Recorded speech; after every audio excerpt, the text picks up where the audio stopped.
Rarely has a game company released a game that touches you on so many levels, but in Rockstar's case, they have released two, which both leave you sobbing worse than when you found out that Santa wasn't actually real. What do you mean? In this video, we'll talk about two of Rockstar's most famous stories and see how GTA 6 might compare to them when it releases in approximately 33 years. Over the years, video game companies have released sequels which usually never truly followed up on the success of their predecessors, but in the case of Rockstar Games, each release ended up being bigger, better, and overall more profitable than the ones that came before. That's what she said! In 2008, during one of the biggest economic crises that made 2/3 of the world's population fall into a deep depression, Rockstar released a game that did the same for the entire gaming community. Is where the young and stupid are tricked by the old and bitter into killing each other. GTA 4, unlike its predecessors in the 3D universe, was a game that took on a more serious tone and created one of the most complex and emotionally driven stories for an open world game. Now yes, it might not be everyone's favorite GTA game due to the driving mechanics, or due to Roman calling you every 10 seconds asking you to go bowling. Let's go bowling. But it was a monumental achievement for Rockstar themselves. GTA 4 is a game that tells the story of trauma, human intention, as well as revenge in a way that you wouldn't be able to understand back when you first played it as a 10-year-old kid looking to smash as many cars while attempting the swing of death. Niko Bellic is a character that by most is considered to be the best protagonist of any GTA game, and while making my Niko video a while back, I can't exactly argue with that. His story, his motives, as well as his dream of being free of the past is ultimately what made GTA 4 more like an amazing TV show or movie where you really wanted Niko to have a happy ending. Unfortunately, the only one he could get was at the local Thai massage parlor. What? Now we all know how amazing GTA 4 is and how good its story was, so without wasting your time talking about things that others have already talked about, let's take a step away from GTA 4 and concentrate a little bit on RDR 2, shall we? No! 10 years after releasing GTA 4, Rockstar released one of the biggest, if not the biggest entertainment product in history. Red Dead Redemption 2 is a game that doesn't exactly need much coverage. It's a game that has already been out for 7+ years and still has a fairly big player base. Well, the single player component at least does. Arthur Morgan is considered by many to be Rockstar's best protagonist, even outdoing Niko for the top spot, but his role within the game is probably the most important one, as he, alongside Hosea, is sort of the main cog that is keeping the gang afloat amidst Dutch's hopes and plans. I had a goddamn plan!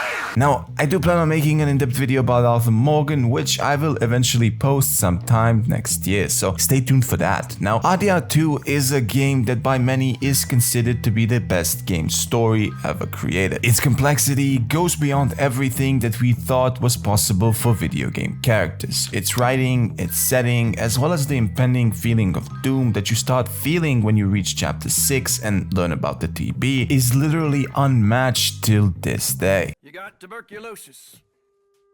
Really sorry for you, son. It's a hell of a thing. Now, seemingly with GTA 6, things might be going back to the storytelling that made RDR 2 as well as GTA 4 as great as they were. In the trailers for GTA 6, we can already see the story will have a bit more depth than GTA 5 had, for instance. The characters of Jason Lucia seem to be a perfect blend of the signature over-the-top chaos that we are used to seeing in GTA games, with a dose of realism passed over from RDR 2. This best of both worlds approach might be what the GTA franchise has been missing ever since GTA San Andreas released over 21 years ago. And saying this makes me feel as if I was born 3 years after Christ himself. Holy shit.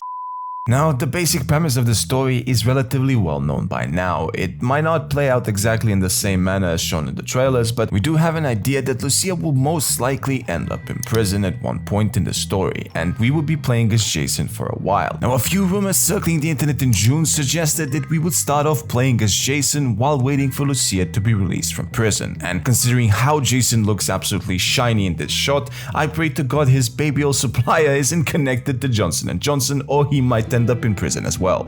No, ain't no party like a Diddy party. From this, we can immediately see that the story will have extra depth and new story bits that weren't exactly seen in previous GTA games. This approach itself will give the player enough time to connect with Jason, his friends, as well as other side characters that he will meet along the way. Now, if we will be able to control Lucia while she's in prison and see her development inside, we don't know yet, but rumors have been circling that we would be able to control her as well, which, if you ask me, would be a fairly nice twist on the classic GTA story. Unless, of course, they decide to remove the jiggle physics for the prison shower segments. What? Now, the big issue that people seem to point out is the social media kind of approach to the story, as they're seemingly scared that the game will turn Jason and Lucia into glorified influences. And honestly, I feel the same way, as it would make the game itself less enjoyable. But again, depending on the execution of this mechanic within the story, I could genuinely see it being a success, considering that pretty much everyone that will play this game grew up on some social media or has at least used it in some way. Well, except the people who play GTA 1 when it released back in the 18th century, as those G's have passed a long time ago.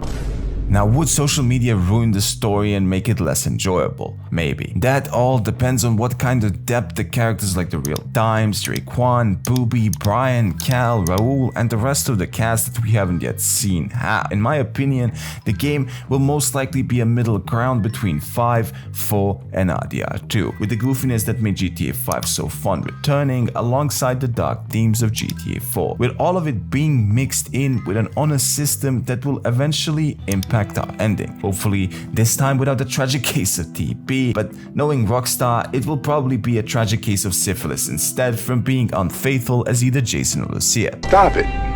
Get some help. Now, with the departure of Dan Houser, many think that Rockstar will not be able to match GTA 4 or RDR 2. In reality, no one will truly know until the game officially comes out, but with the sad state that the world has been in since the end of 2019, it's fair to say that these people might actually be right, as things have been on a slow decline in the world ever since. But my counterpoint here would be that after all, this is Rockstar Games that we are talking about, and for the last 20 years, their forte has been visual spectacles followed by good writing. Now yes, I know that it will be a hard task to beat out the emotional impact that RDR 2's story had, especially as we all keep sobbing every time our horse dies at the end of the game.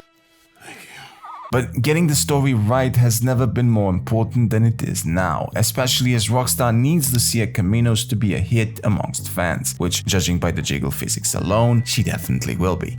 Yeah, boy. But if their introduction of a fully fleshed out female character ends up being played too safe, then we might end up having a rebellion on our hands. Unless, of course, they leave the hot coffee mod in the game files again. I know what kind of man you are. Anyways, what do you guys think? Will GTA 6 actually have a good story that will top RDR 2 and GTA 4, or will it end up being more in line with the story we got for GTA 5? Let me know your thoughts in the comments below. A huge shout out this time goes to ASAP Guide, who left this 100% factual comment on my previous video. Thank you for taking time to watch this video, and again a huge shout out to all the 1,815 people that ended up subscribing. Last year at this point I barely had 300 subs, and this is just absolutely mind-blowing to me. A big thank you to each and every one of you, and happy holidays. Now, if you guys haven't already, please make sure to hit that like button, and of course subscribe for a chance to win an RTX 7090 card once this channel reaches 10 million. Stay silly, keep edging, and I'll see you all in the next one. Peace.